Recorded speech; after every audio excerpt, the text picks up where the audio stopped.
Welcome back.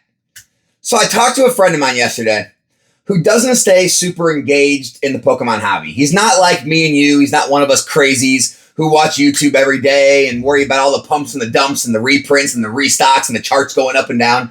He's not that guy. He literally just still invests in Modern Steel product in the sets he believes in. He doesn't buy every set. And he puts them away for a certain number of years. And then when the boxes rise to a certain price point that he's comfortable with, he sells them off, realizes his gains, and moves into new products. And so I talked to him yesterday, and the conversation went all over the place, but we started off kind of talking about, Fusion Strike and Chilling Reign. And when I was telling him about the price points and talking about, what's happened over the last few years, his response was great. It was, Alex, it's only been 3 years. This is normal time period. Honestly, they're probably performing better than I thought they would. I mean, we're already almost up triple our money from when we bought them when they were $80. He's like, I'm more than happy with that. I can't believe they're as high as they are. But honestly, if you would have called me last year and asked about them, I would have said, they're only 2 years old. Give it time.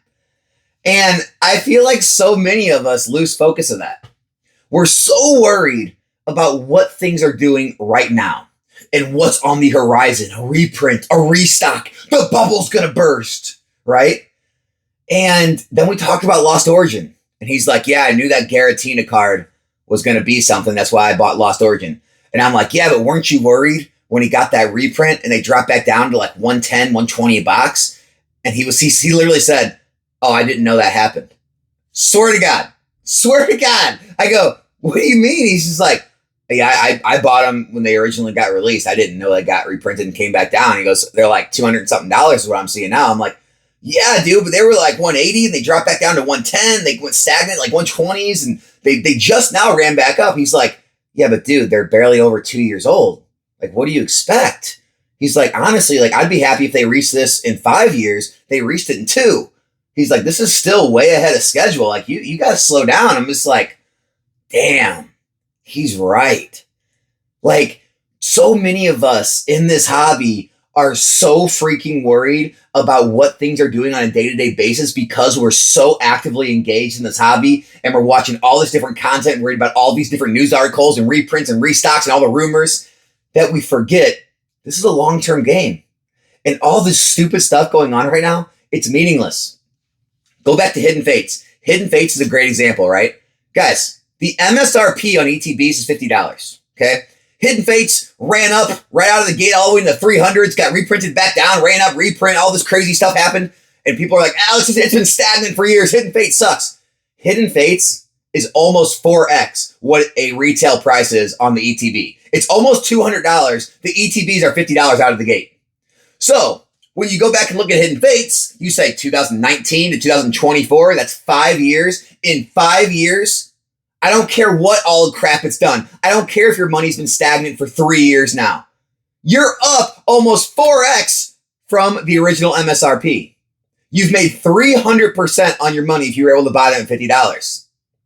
And this is what people don't think about when you're looking at sets like Prismatic Evolutions. Alex, it's pre-ordering for $80, $90. What are we going to do? I don't know. Maybe it runs to 200-300 ETB like Hidden Fates did. I don't know. Maybe we get a huge reprint and it drops it down to 50. Maybe it runs back up to 100. Maybe it does a million other things in the next 5 years, and then it still ends up at $200 in ETB. Are you still unhappy? You bought it 80, 200 in 5 years, over doubled your money. Takes you usually like 7 years to do that in the S&P. I don't know. Seems good to me. Surging Sparks. Alex is going to get reprinted. It's going too high, too low. Guess what? In 5 years, I'm sure Surging Sparks is going to be just fine as well. It'll probably be one of the highest performing sets in this era. And no one's going to remember all the ups and downs and swirly birds and all that stuff. It doesn't matter. We are giving so much weight to all the stupid news that everyone like me and all the other YouTubers like myself have to consistently make videos on every single day that gets everyone either riled up or scared to death or want to buy or want to sell and all this ridiculous stuff. Guys, if you are going to invest in this hobby, you have to have a long-term mindset. If you don't, you will fail. You will fail 100%, no doubt about it. Unfortunately, someone like the friend of mine I was talking about, he's actually in a better position than all of us are, knowing 100 times less than all of us do. The dude knows nothing about the new stuff anymore, right? He just doesn't care. He'll buy sets, he'll put them away, he'll wait a certain number of years, and doesn't care what happens in the meantime. And as long as they are doubling every 4 to 5 years, he's happy. And that's what we need to get back to, right? We need to get back to that point where we're not worried about what happens in the first 1 to 2 years of a set release. We're not worried about reprints and restocks because we're not selling in 1 to 2 or 3 years, right? We're selling down the road. And if we have that mindset, all this stupid stuff is meaningless. Meaningless.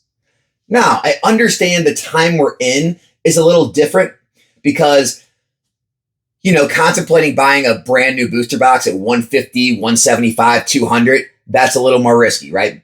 Contemplating buying a brand new ETB that isn't released for 2 months at $80, $90, $100, that's a little more risky. Maybe those are plays you want to wait on and hopefully pick up on a reprint. If they don't reprint it, guess what? You missed it. Big deal. I've talked about that a million times. Be okay with missing out on plays. It's going to be all right. There's another play coming. I promise you, Pokemon's not going to stop printing sets. You will have another chance to get in on a booster box or an ETB in a great set down the line. Okay. There's always going to be new great sets. There's always going to be new sets that run to the moon. You don't need to always get every single set if you can't get them at an affordable price point that makes sense for you. So I'm not telling you that Surging Sparks and Prismatic are not going to be way higher in the future. They likely will. I'm not telling you they're not going to be lower than they are right now in the future. They maybe will. Maybe we do get massive reprints and they do drop. No one knows those things. But one thing I can almost guarantee is in 5 years, they're both going to be more than they are now. And that's all that really you have to worry about. That's all that matters. Now, if you're trying to play this quick flip game, I get it. You got to be a lot more engaged. And you have to really pay attention to the markets every day. You got to pay attention to the rumors and the news and the reprints, the restocks, and everything in between, right? And that's cool. If you're trying to run a side business, you're trying to be a flipper, you're trying to, play the singles market or grade cards, that's crazy gambles there. But there's crazy money to be made as well. But if you call yourself a sealed investor and you are terrified what's going to happen in the next 6 months, a year, get out. Simply just get out. Don't do this. It's not for you. You don't have the mindset for it. You don't have the stomach for it. Honestly, the best thing to do is probably just buy and go away. Don't even watch. Don't look at YouTube content and don't watch Pokemon YouTube. And you'll probably be much better off than like 90% of the people that are actually here in the hobby engaged and watching news every day. Because you're not going to make knee-jerk reactions with every price move up and down, every reprint rumor and restock rumor. Last thing I want to talk about is I had a live yesterday with Dan Catch 'em All Collectibles. I'm sure a lot of you saw it. If you didn't, make sure you go check it out. It was a great live stream. And I always get perspective talking to people like Dan too, because Dan's been in the hobby even longer than I have. And he's been serious in the hobby much longer than I have, right? I haven't been super serious in the hobby when it comes to like business and like day-to-day grind wise for very long. But Dan has, I always treated it as more of like a passive investment. I stayed somewhat engaged, but really got, deeper engaged in the last 3 to 4 years. And just hearing all of the shifts and changes that Dan's had to make in his business and his mindset over the time he's been in Pokemon, it really tells you that this hobby's always changing and we could be in the midst of a change right now, right? We could be in a time where the hobby's going to shift again and, new doors are going to open up, old doors are going to close, and you have to constantly remain fluid if you're going to want to be successful in this long term. And you're going to want to do more than just invest in modern sealed product. Because in my opinion, I don't think the modern sealed product market's ever going to change. I think there's always going to be new sets released. They're always going to get opened in mass. They're going to maybe do reprints and restocks, but over 2 to 3 years, those are going to end and the product's going to dry up. And some sets are going to rise after 2 to 3 years. Some are going to rise after 4 to 5 years. Some it might take 5 to 7 years. But one thing's certain, every sealed booster box has risen and in my opinion will rise over time. And so it's a little easier to get into the modern sealed game. It's really just buy, put on a shelf, hold for a certain number of years and let it grow. But if you are trying to approach this more of like a side business or get to a full-time business or at least make like a side income or make some profits here and there to fund your investment, always be on the lookout for new opportunities and just new trends happening in the hobby. Where the customer's focus is shifting, where the businesses in the industry's focus is shifting. And sometimes when their focuses shift, they leave, opportunities open where they've shifted from. Sometimes you want to ride the wave and shift where they're shifting their focus. My point is there's always different opportunities. There's always old opportunities that people have forgotten. And it just pays to have an open mind and don't be closed-minded to any sort of, way of making money in the hobby or way of running a business or any, grading service like I have been with like CGC and these others, because there could be opportunities there. And just try to give yourself the best chance to succeed because there truly are infinite opportunities in this hobby. There are people that I know, I've talked about before, that are literally successful in any aspect, right? There are people successful at running card shops and running large bulk operations, just selling all the commons, uncommons, all that type of stuff, right? There's people that are successful just running, graded card businesses where they literally just buy mass graded cards. They run them through all the different grading services, whichever make the most sense. They'll crack and resubmit grades to other grading services where they'll get better grades. That'll be more of a premium for the same card and just in a different plastic.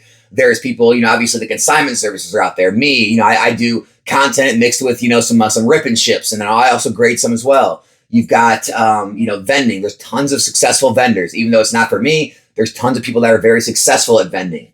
And the list goes on and on, right? You can literally be successful any which way in this hobby. You can even be like the friend of mine, right? You can be very disengaged. Maybe you catch one of my videos every week. You don't really pay attention to the market and the graphs going up and down and the reprints and restocks. And you just buy the sets that you like and you throw them in your closet. And then, 3, 4, 5 years when you're having a phone call with a friend of yours, you say, well, yeah, of course Paldea evolves $200. What do you mean? Yeah, but remember when it had like all the restocks and this and that? No, I really don't. I remember buying it at $80 or $90 and sitting it in my closet for, 3 to 4 or 5 years. And now it's $200. That's all I remember. But yeah, go ahead and tell me about all the crazy news that all you guys talk about on YouTube every day.